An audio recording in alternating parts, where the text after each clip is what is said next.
महापालिकेच्या सर्व कार्यालयांमध्ये सोलर यंत्रणा बसविणार आयुक्त डॉक्टर राजेंद्र भारुड। बाबा खूप बोर होतंय, काहीतरी नवीन फ्रेश ऑर्डर करा ना। माझ्याकडे एक सरप्राईज आहे। स्वाद गोकुळचा, आस्वाद परंपरेचा, गोडवा नात्यांचा, गारवा आनंदाचा, गोकुळ आईस्क्रीम सोबती प्रत्येक क्षणाचा। गोकुळ आईस्क्रीम।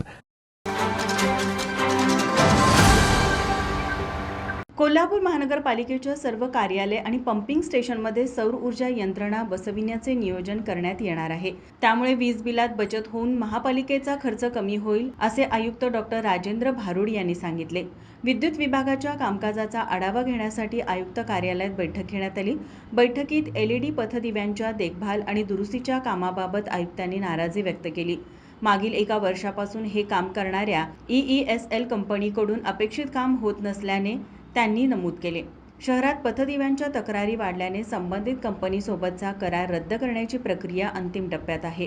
शासनामार्फत नियुक्त होणाऱ्या नव्या संस्थेकडून पथदिव्यांची देखभाल आणि दुरुस्तीची कामे महासभेच्या मान्यतेनंतर केली जाणार आहेत। या संस्थेने काम सुरू करण्यापूर्वी आवश्यक यंत्रणा तयार ठेवावी, बंद पडलेले दिवे तातडीने सुरू करण्यासाठी साहित्याचा साठा ठेवावा आणि वर्क ऑर्डर मिळाल्यानंतर सर्व दिवे सुरू करण्याचे निर्देश देण्यात आले। तसेच विद्युत विभागातील तांत्रिक कामांसाठी आवश्यक कर्मचाऱ्यांची यादी तयार करण्याचे सांगण्यात आले असून गरजेनुसार एजन्सीद्वारे भरती करण्याबाबत निर्णय घेतला जाणार आहे।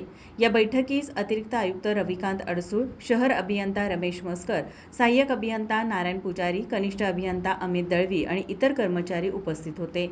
माझा महाराष्ट्र न्यूज कोल्हापूर। ताज्या घडामोडी पाहण्यासाठी माझा महाराष्ट्र न्यूजला आजच सबस्क्राईब करा।